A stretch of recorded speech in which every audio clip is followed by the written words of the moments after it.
Students welcome back to my YouTube channel defence study 2.0 में। और students आज 4 नवंबर है और आपका पेपर था एयरफोर्स का, तो फर्स्ट शिफ्ट का पेपर हो चुका है। तो उससे जितने भी क्वेश्चन बने हैं जो पेपर में आए हुए हैं, मैं फिजिक्स को लेकर आया हूं और फिजिक्स में मोस्ट इंपोर्टेंट क्वेश्चन बने हुए हैं जो पेपर में आए हैं, वे सभी आपके साथ डिस्कस करूंगा।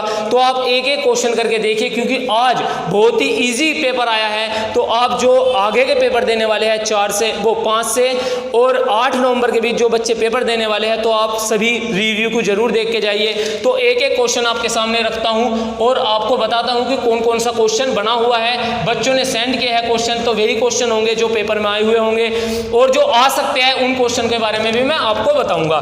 तो सबसे पहला था v बराबर a प्लस के bt। तो हमसे पूछा है कि b की विमा बताओ। ए v बराबर a प्लस के bt नहीं bt स्क्वायर है, तो b की विमा पूछ रहा है। तो हमें भी पता है इसे किस प्रकार सोल्व करेंगे। हमें पता है कि v में समांगता का सिद्धांत क्या होता है। v में समांगता का सिद्धांत कि दो विमा एक साथ इजिकल टू रख सकते हैं, तो v बराबर bt के होगा bt स्क्वायर के, और v की विमा lt माइनस के 1 होती है, और b की t की विमा t स्क्वायर होती है, और b की विमा जो होगी वो होगी lt माइनस के 3 के बराबर होगी। आई होप आपको क्वेश्चन समझ में आया होगा। हो सकता है अगले आने वाले शिफ्ट में आपसे किसी और का जो इक्वेशन है कुछ और दे दे, और आपको v में यदि पूछेगा तो किससे पूछेगा, v में समांगता के सिद्धांत से पूछेगा। तो आप एक एक करके सभी क्वेश्चन अपनी नोटबुक में नोट करें और फिर आप सेकंड शिफ्ट या फिर नेक्स्ट डे की शिफ्ट देने जरूर जाए। देखिए क्वेश्चन रिपीट बहुत होते हैं, फिजिक्स हो चाहे मैथ हो चाहे इंग्लिश हो। दूसरा क्वेश्चन फिजिक्स का बना हुआ है, वो बना है कि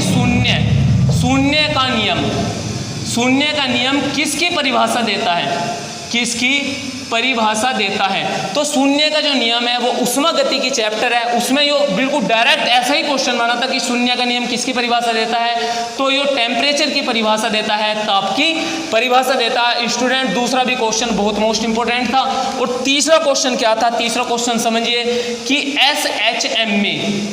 SHM में जो टाइम पीरियड है उसमें और लंबाई में क्या संबंध है। तो हम टाइम पीरियड का फॉर्मूला जानते हैं, T बराबर 2 L/G। और स्टूडेंट्स यदि लंबाई में संबंध पूछता है तो T1/T2 इजिकल टू हो जाएंगे L1/L2 के। और क्या आपसे नेक्स्ट शिफ्ट में यदि गुरुत्वीय त्वरण में संबंध पूछता है तो T1/T2 इजिकल टू हो जाता है G2/G1 के। किसी चीज में भी संबंध पूछता है तो वो इसी प्रकार सोल्व होता है। SHM में इस SHM से क्वेश्चन बना है, तो मोस्ट इंपोर्टेंट SHM आप जरूर देख के जाइए। नेक्स्ट डे वाले या नेक्स्ट शिफ्ट वाले बच्चे सभी एनालाइज को देख के जाइए। तो तीसरा जो क्वेश्चन है, चौथा क्वेश्चन वो क्या बना हुआ है वो देखिए कि यदि थीटा बराबर 72 डिग्री तो प्रतिबिंबों की संख्या। देखिए स्टूडेंट्स यो ऑप्टिक्स से लिया गया है और हम जानते हैं कि प्रतिबिंबों की संख्या किस प्रकार निकालते हैं। तो n बराबर होता है 360/थीटा, और यदि थीटा क्या रखते हैं 72 डिग्री रखते हैं तो 360/72, और इससे कटेगा तो कितना आता है 5 आता है स्टूडेंट्स। और 5 n बराबर 5, तो ये 5 ही क्या है प्रतिबिंबों की संख्या है। क्यों है जी प्रतिबिंबों की संख्या, क्योंकि अभी कभी भी प्रतिबिंबों की संख्या क्या नहीं आती, सम नहीं आती, हमेशा क्या आती है विषम आती है। यदि n सम आता है तो क्या कर देंगे, 1 माइनस कर देंगे, तो फिर फॉर्मूला बन जाए 300θ/t माइनस के 1, यो फॉर्मूला बन जाता है। यदि n जो है यदि सम आती है जो प्रतिबिंबों की संख्या है तो क्या करेंगे, माइनस के 1 करेंगे। तो स्टूडेंट्स चौथा क्वेश्चन भी आपको आई होप समझ में आया होगा। बिल्कुल ईजी क्वेश्चन है और ईजी क्वेश्चन बने हुए हैं और पेपर भी काफ़ी हल्का है। तो नेक्स्ट क्वेश्चन क्या है वो सुनिए, वो है नेक्स्ट क्वेश्चन। देखिए पांचों क्वेश्चन हमसे पूछ रहा है कि दूरी तथा विस्थापन, डिस्टेंस एंड डिस्प्लेसमेंट का अनुपात कितना होता है। तो दूरी और विस्थापन का अनुपात कितना होता है, 1 से बड़ा, और विस्थापन और दूरी का अनुपात कितना होता है, वो होता है स्टूडेंट्स 1 से छोटा। जो स्टूडेंट्स फर्स्ट शिफ्ट में बना है, हो सकता है कि सेकंड शिफ्ट में आपसे ये पूछ ले। और आपको कारण पता है कि दूरी क्या होती है, एक बिंदु से दूसरे बिंदु तक की लंबाई, और विस्थापन क्या होता है, एक बिंदु से दूसरे बिंदु की दूरियों का अंतर। जब अंतर नीचे आता है तो 1 से बड़ा होता है, यदि अंतर ऊपर आता है तो 1 से छोटा होता है, ये सभी जानते हैं। देखिए नेक्स्ट क्वेश्चन क्या है, नेक्स्ट क्वेश्चन पर गौर करते हैं, और नेक्स्ट क्वेश्चन भी बहुत मोस्ट इंपॉर्टेंट है। देखिए क्या वो क्वेश्चन है, कितना क्या वो क्वेश्चन है, छठा क्वेश्चन है कि घूर्णन गति में क्या कांस्टेंट रहता है, क्या कांस्टेंट रहता है। तो यो मैं आपको बता चुका था जब मैंने घूर्णन गति आपको पढ़ाई थी। तो क्या कांस्टेंट रहता है, कोणीय संवेग। कोणीय संवेग जो कांस्टेंट रहता है, किसमें कांस्टेंट रहता है, घूर्णन गति में क्या कांस्टेंट रहता है, कोणीय संवेग कांस्टेंट रहता है। और कोणीय संवेग को हम पढ़ते हैं MVR से, और MVR हम पढ़ेंगे न्यूक्लियर फिजिक्स में, और न्यूक्लियर फिजिक्स का यो टॉपिक है स्टूडेंट्स। तो घूर्णन गति में क्या कांस्टेंट रहता है, तो कोणीय संवेग कांस्टेंट रहता है। बहुत बढ़िया क्वेश्चन बने हुए हैं, और ये क्वेश्चन 1 नंबर के क्वेश्चन है। तो 7वां क्वेश्चन क्या है वो समझिए, A cross B, A vector cross B vector is equal to A vector dot B vector. तो आपसे पूछा है थीटा कितना होगा। तो हम इसे यदि लिखते हैं तो AB साइन थीटा लिखेंगे, और इसे लिखते हैं तो AB कोस थीटा लिखेंगे, और AB से AB कट जाता है, साइन थीटा के नीचे कोस थीटा आ जाता है, इज इक्वल टू 1 हो जाता है। Sine theta upon cos theta is equal to tan theta हो जाता है, इज इक्वल टू 1, और थीटा का मान tan theta is equal to tan कितने हो जाएगा, tan 45 डिग्री हो जाता है, और थीटा का मान कितना आ जाता है स्टूडेंट्स, 45 डिग्री आ जाता है। बहुत मोस्ट इंपॉर्टेंट क्वेश्चन बने हुए हैं, और बिल्कुल ईजी क्वेश्चन बने हुए हैं। आपके 20+ भी नंबर आ सकते हैं आपके पेपर में। तो आप ध्यान रखिए, जब इतने इजी क्वेश्चन बन रहे हैं तो कट ऑफ भी ऊपर जाने वाली है। देखिए नेक्स्ट है 9वां क्वेश्चन, जैव भी है। आप देख लीजिए कि खोखले गोले पर विभव। देखिए हमसे पूछा था कि खोखले गोले पर विभव, हमारे पास तो क्वेश्चन आए हैं, स्टूडेंट्स ने कमेंट किया है, केवल हमें यही पता है। आपसे खोखले गोले पर क्या पूछ सकता है, विद्युत क्षेत्र की तीव्रता भी पूछ सकता है, भार पूछ सकता है। देखिए खोखले गोले पर 3 कंडीशन है, एक तो अंदर है, एक सरफेस पे है, और एक r दूरी पर किसी भी बिंदु पे है। यो खोखले गोले की 3 कंडीशन है। तीनों पे जो है विभव की बात करें तो यहाँ सरफेस पे होता है V बराबर KQ अपॉन R। और स्टूडेंट्स यो विभव जो होता है खोखले गोले के केंद्र पर कांस्टेंट होता है, तो यहाँ भी कितना होगा, KQ अपॉन R होगा। और बाहर यदि हम कोई R बिंदु ले रहे हैं तो V बराबर KQ अपॉन R होगा। लेकिन यदि विद्युत क्षेत्र की तीव्रता की बात करें, E की बात करें, तो E अंदर होगा 0, हम सभी जानते हैं, और E यहाँ पर होगा KQ अपॉन R², और E यहाँ पर होगा KQ अपॉन R²। आपसे कुछ भी पूछ सकता है, यदि उसने अब की बार विभव पूछा है, क्या पता नेक्स्ट शिफ्ट में आपसे क्या पूछ ले, विद्युत क्षेत्र की तीव्रता पूछ ले, तो एक एक बात को आप ध्यान रखोगे। देखिए नेक्स्ट क्वेश्चन क्या आया है वो समझिए, पृथ्वी घूर्णन करना बंद कर दे। यदि पृथ्वी घूर्णन करना बंद कर दे, ये कॉन्सेप्ट बना है, यदि पृथ्वी घूर्णन करना बंद कर दे, जो कॉन्सेप्ट का क्वेश्चन है स्टूडेंट्स, कॉन्सेप्चुअल क्वेश्चन इसी प्रकार बनते हैं कि यदि घूर्णन करना बंद कर दे, तो हम जानते हैं जी डैश जो होगा G माइनस के R omega square cos square lambda होता है, ये सभी जानते हैं। घूर्णन यदि घूर्णन करना बंद कर रहा है, तो उसकी मैं 2 बात बताता हूँ, 2 ही कॉन्सेप्ट बनते हैं कि भार में कमी और भार में वृद्धि। तो भार में कमी कहां पर आएगी, भार में वृद्धि कहां पर आएगी, तो इक्वेटर विषुवत रेखा पर क्या आएगी, भार में कमी आएगी।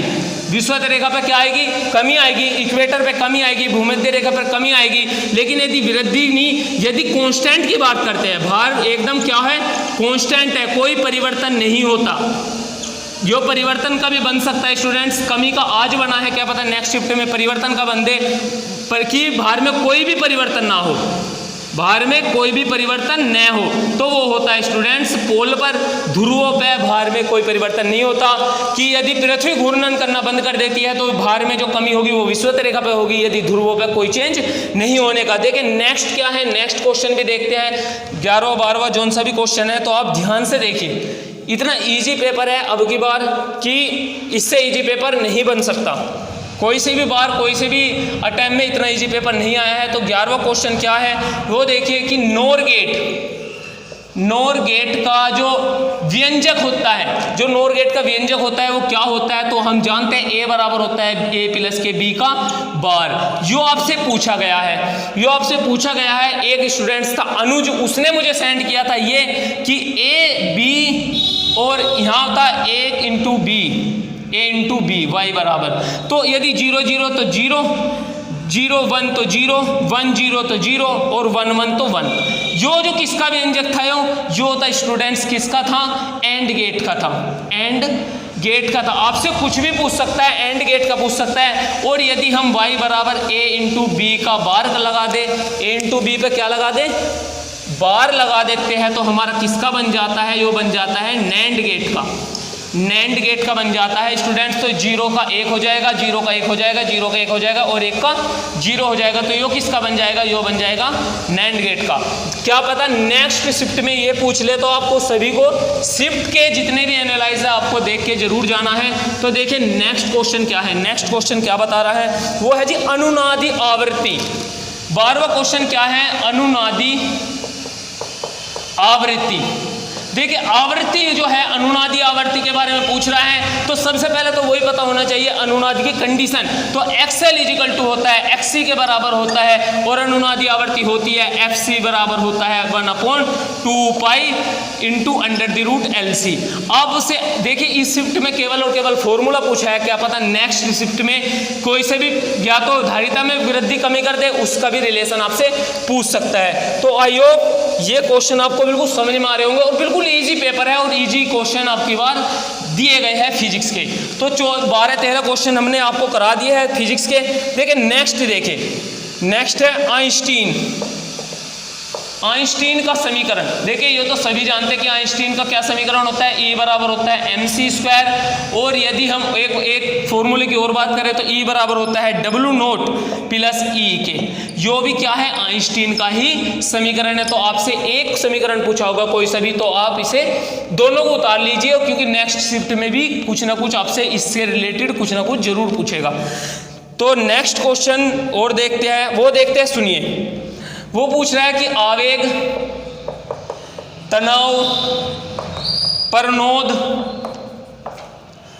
और भार में बल नहीं है, इनमें से कौन सा बल नहीं है। जो आपसे पूछ रहा है कि इनमें से कौन सा बल नहीं है, तो स्टूडेंट्स जो तनाव होता है इसमें भी बल होता है, प्रनोद में भी बल होता है और भार में भी F होता है, लेकिन आवेग जो है, आवेग में कोई बल नहीं होता। और हम जानते हैं यो भी बन सकता है कि आवेग की विमा किसके बराबर होती है, तो आवेग की जो विमा होती है वो किसके बराबर होती है, संवेग के बराबर होती है। स्टूडेंट्स यो भी याद रखना है। तो ये कुछ मोस्ट इंपोर्टेंट क्वेश्चन थे आपके साथ जो मैंने डिस्कस किया है, और ये क्वेश्चन बने हुए हैं स्टूडेंट्स।